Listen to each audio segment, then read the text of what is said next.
Remember that Michigan case a few weeks ago with the judge who lied about her son's abuse of her grandchildren and the Michigan court's response to that?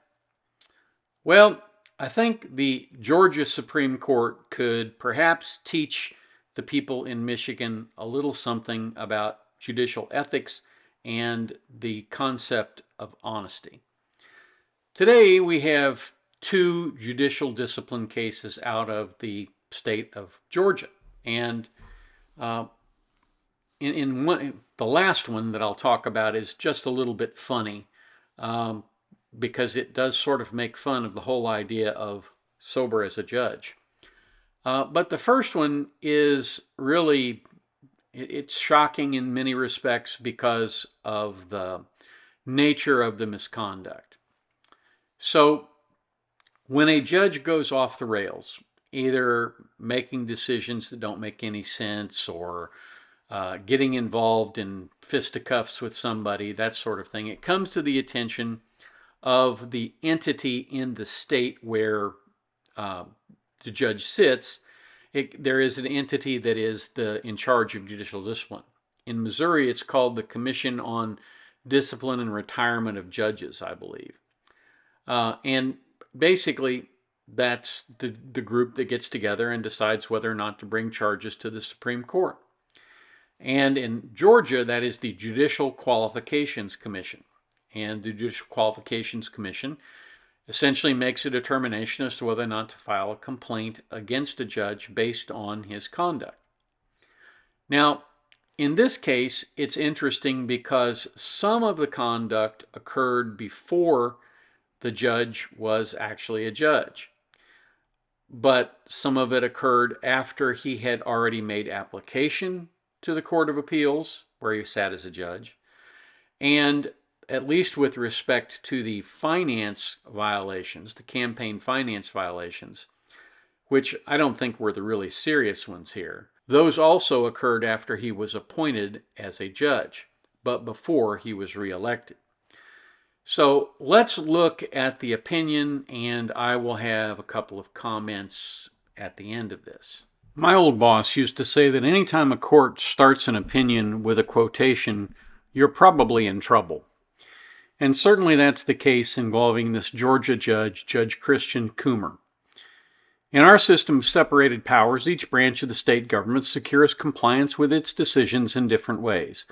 Alexander Hamilton famously put it this way in Federalist 78. The executive not only dispenses the honors, but holds the sword of the community. The legislature not only commands the purse, but prescribes the rules by which the duties and rights of every citizen are to be regulated. The judiciary, on the contrary, has no influence over either the sword or the purse, no direction either of the strength or of the wealth of society, and can take no active resolution whatsoever. It may truly be said to have neither force nor will, but merely judgment, and must ultimately depend on the aid of the executive arm, even for the efficacy of its judgments. That our judgment is our only power shapes the kind of conduct we must insist upon from Georgia judges, because they're only going to be obeyed as long as the public respects them. Judges who act in a manner that undermines public confidence in their judgment and integrity means that you can't have a judiciary that is respected and that will survive. In this case, the Court of Appeals Judge Christian Coomer is charged with patterns of behavior regarding his use of campaign funds and his dealings with a legal client that allegedly undermined public confidence. The Judicial Qualifications Commission found that he indeed committed those acts, that he did so in bad faith, and that those acts violated the Georgia Code of Judicial Conduct, and that the violations warranted his removal. Upon review, the matter is initially a close one. Evidence supports many of the hearing panel's findings, while at the same time supporting many of Judge Coomer's contradictory explanations. But the hearing panel viewed the live testimony personally, weighed the demeanor and credibility of the witnesses, and made its findings. The court generally defers to its findings, and they defer here to the findings regarding Judge Coomer's actions and the bad faith in which the hearing panel found those actions to have been taken. Once we arrive at that conclusion, the matter ceases to be close. The appropriate sanction is to remove Judge Coomer from the bench. So they go through some of the prior history.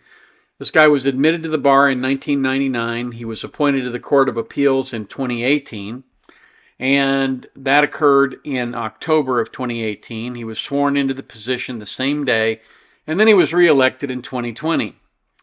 In late 2020, the Judicial Qualifications Commission charged him with campaign finance violations, and one client's relationship was an issue because of some things that happened in that relationship.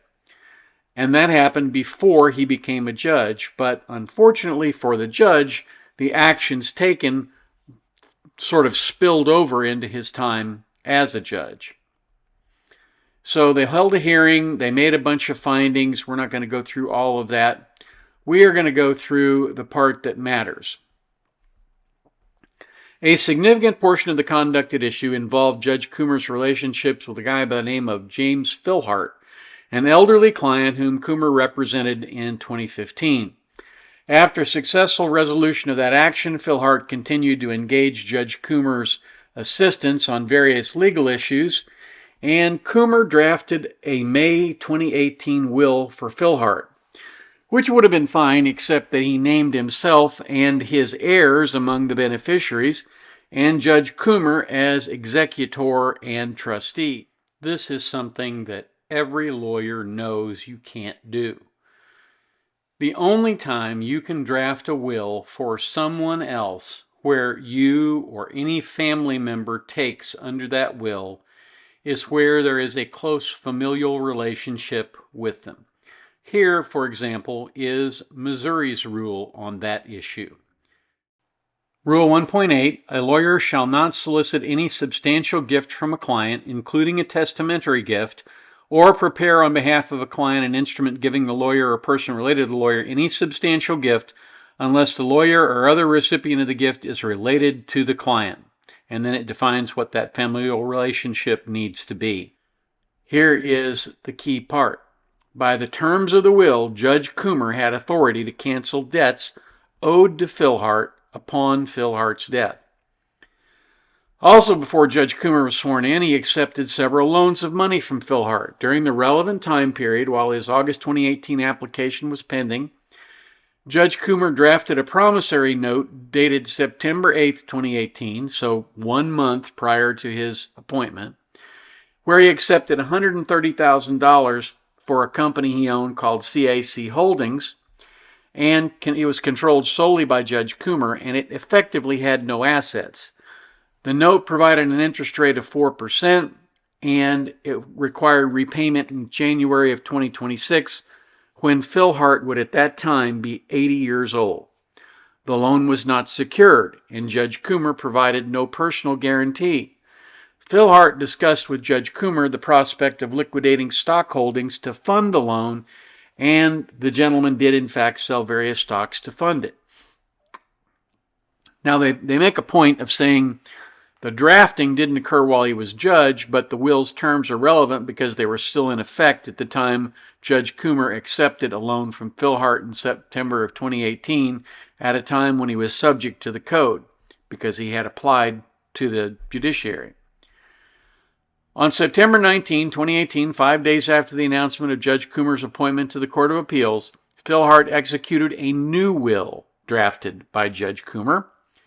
This will also named Judge Coomer and his heirs as beneficiary, but Judge Coomer's spouse was designated to serve as executor and trustee. By early 2019, after Judge Coomer had been sworn into the Court of Appeals, the relationship with Philhart had soured. The client emailed him saying, "You need to return all the money," talking me into selling those stocks, incurred an $11,000 tax debt that I wouldn't have had. And Judge Coomer replied via email later and said, "I didn't tell you to sell your stocks, and I don't know anything about that," which technically speaking is true, but also is misleading and somewhat false. Philhart demanded Judge Coomer provide invoices and other documents related to Judge Coomer's representation of him, but for more than a year, Coomer refused, saying he would not communicate with Philhart until he provided a letter from a doctor stating that he was of sound mind. Now, the court writes that rather badly. the letter from the doctor needed to state that Philhart was of sound mind, not that Judge Coomer was of sound mind, because I'm not sure that could have happened. Judge Coomer repaid the loan in April of 2020, and he provided invoices and other requested documents to Philhart in June of 2020, but only after the Judicial Qualifications Commission had initiated its investigation. Other relevant issues: he had 3 instances in October and November of 2018 where he transferred campaign funds to his law firm account. In those 2 instances, he failed to report the transfers on his campaign contribution disclosure report. A final set of campaign violations came from a trip in 2018 where he took his family to Hawaii. Although Judge Coomer attempted to identify a legislative purpose for the trip because he was still a legislator, ultimately the trip was entirely leisure. Judge Coomer reimbursed his campaign account for trip expenses after the trip, but he did so not until the Campaign Finance Commission investigated him. And he failed to disclose the use of campaign funds on his campaign disclosure forms. So, generally, they review factual findings for clear error. Generally speaking, we cannot say that the findings by the hearing panel that these were violations are clearly erroneous, as there is sufficient evidence to support the findings. Indeed, many of the factual findings detailed above are supported by documentary evidence, and by there they mean the wills, and are otherwise undisputed. His principal argument against these findings is that the evidence supports different findings instead, and he's right. But the hearing panel didn't make those findings because they were convinced otherwise. Judge Coomer's argument is ultimately unpersuasive because the record does not compel the different findings he prefers. Instead, this record would have supported findings in either direction, and the court defers to the findings the hearing panel actually made and that are supported by the record. The Georgia Constitution sets out 5 grounds for discipline, 2 of which were alleged as a basis for discipline here: willful misconduct in office and conduct prejudicial to the administration of justice, which brings the judicial office into disrepute. Willful misconduct in office encompasses only actions taken in a judicial capacity, and as we noted in a prior opinion, none of the counts against Judge Coomer allege anything about actions he took in a judicial capacity. In other words, none of these occurred while he was acting as a judge. He wasn't deciding cases. None of these bore on any of the cases he was deciding. None of this took into account any situation where somebody had come before the court and his actions called that particular case or that judicial finding into question. And that's important because that would have been a much more serious violation. When a person who is a judge acts outside that capacity, this court's ability to discipline the judge is more limited. In order for actions taken outside that capacity to constitute conduct prejudicial to the administration of justice, and thus be within the power to discipline, those actions have to be taken in bad faith. Therefore, any discipline requires a finding that he carried out the conduct at issue in bad faith. So Judge Coomer objected to that, saying, hey, they didn't make any allegations in the complaint against me of bad faith. And the court says, not so fast, Judge. You know that at the time the allegation was made about conduct prejudicial to the administration of justice, it was established law that in order for those actions to be taken to fall within the provision, those actions had to be taken in bad faith. So they dispute the idea that he did not have proper notice of those findings. So the court goes on and talks about Rule 1.1, and Rule 1.1 says that judges shall respect and comply with the law. So here is the first place where Coomer really went off the rails. And this is important because now that Judge Coomer will effectively be just Lawyer Coomer again, he could very easily be disciplined for a violation of the rules of professional conduct.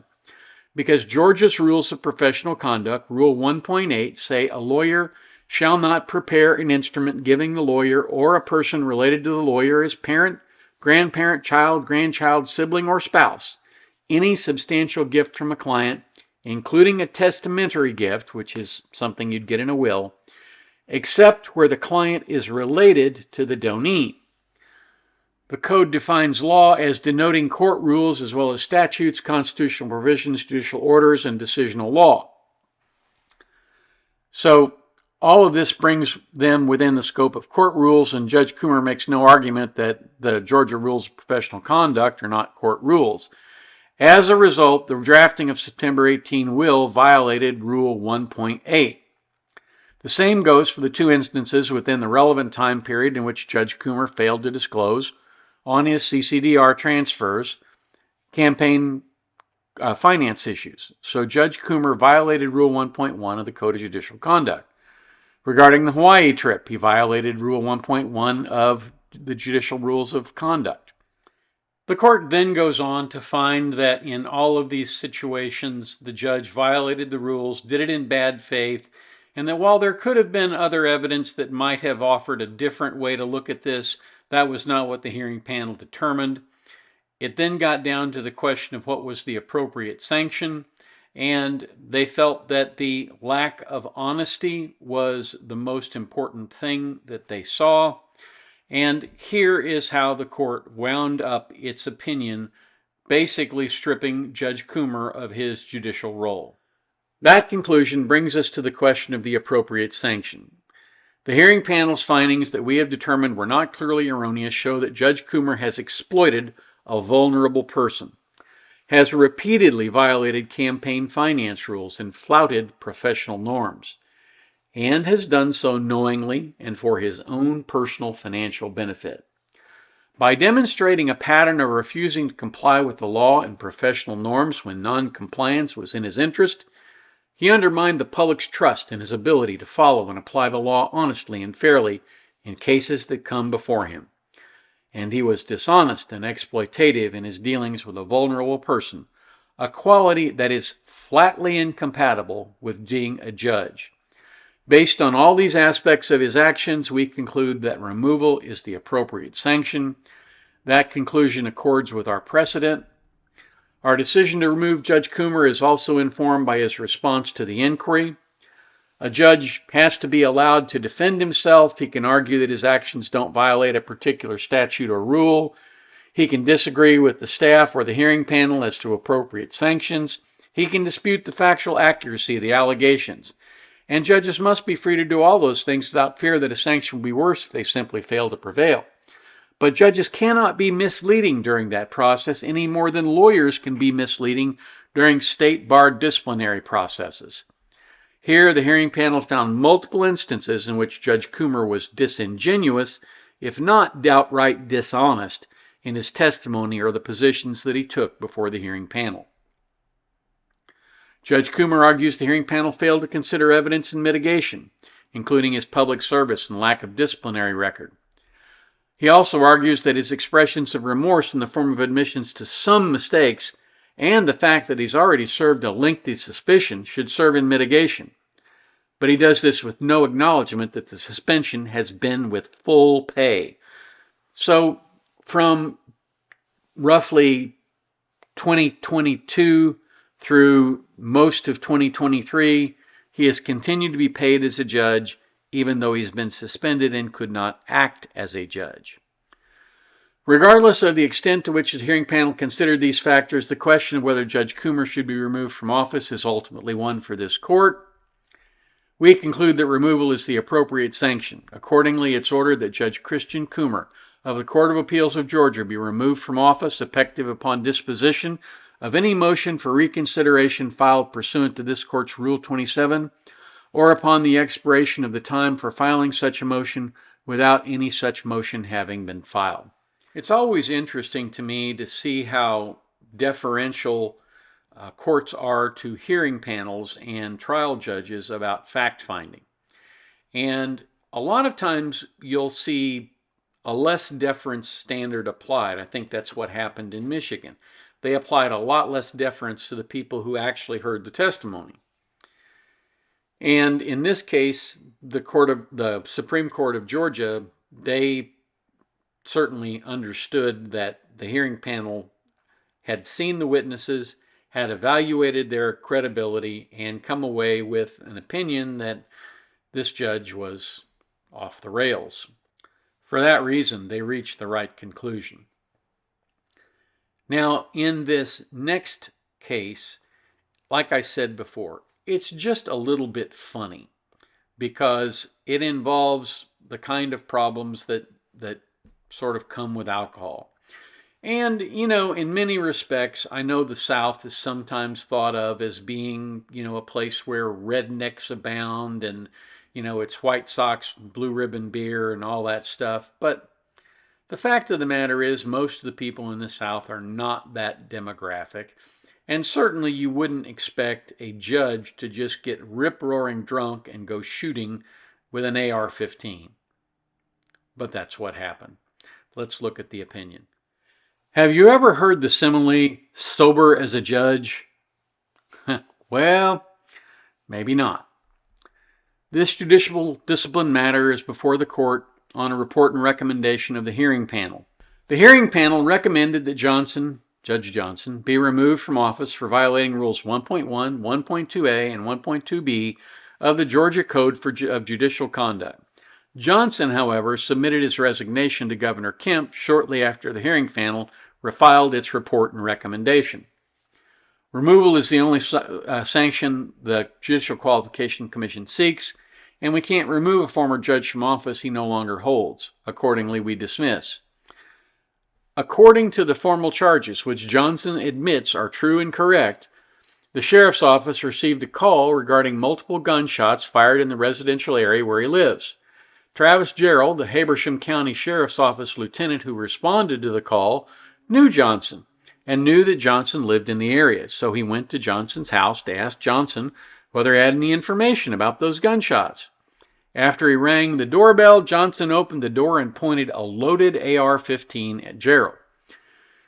Gerald, who feared for his safety, fled to his patrol vehicle and Johnson dropped the rifle. Johnson then spoke with Gerald, but told Gerald he did not want their conversation to be recorded.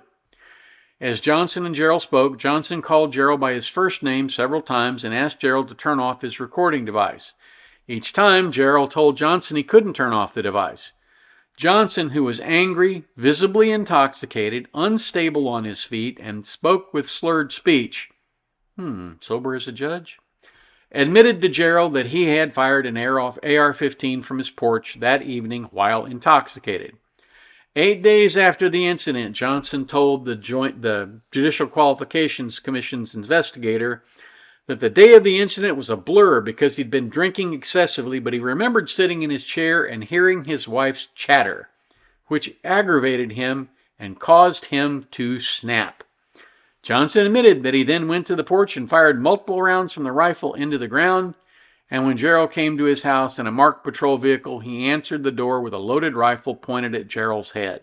So, as a result of him having already resigned, the court comes down here and says, once Johnson's resignation was accepted by the governor, the director's request that this court remove Johnson from office became moot, and that's why they dismissed it.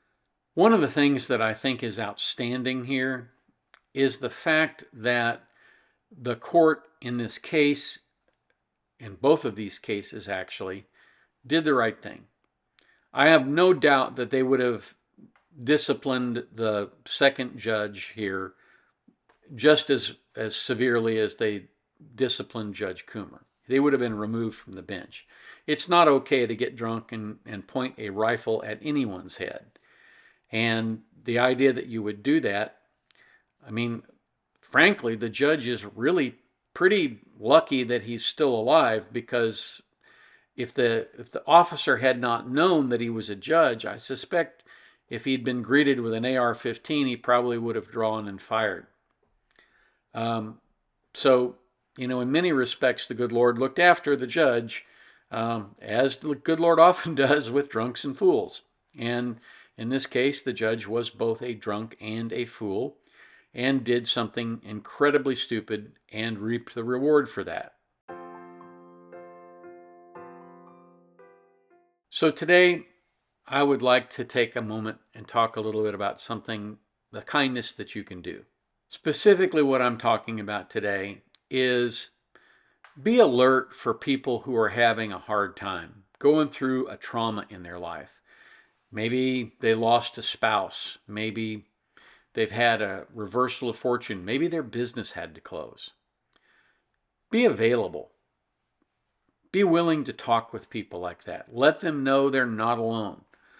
A lot of times, the only thing that is necessary to keep somebody from engaging in harmful activities for themselves is to know that somebody is listening and somebody cares and somebody is willing to help them shoulder that emotional burden. You know, they've done studies of people who have been to the brink of self-harm and come back.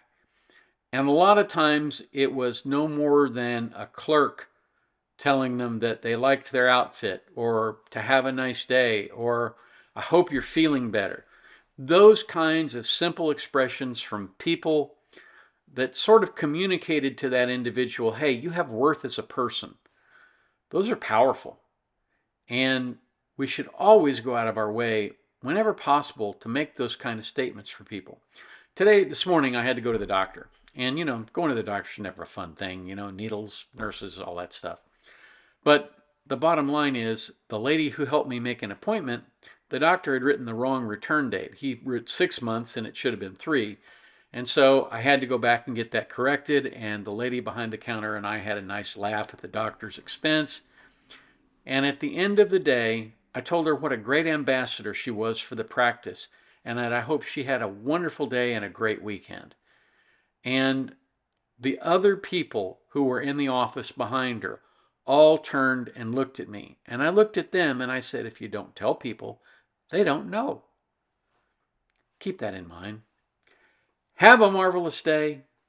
Remember, I'm here for you. And catch me down here at the beach next time.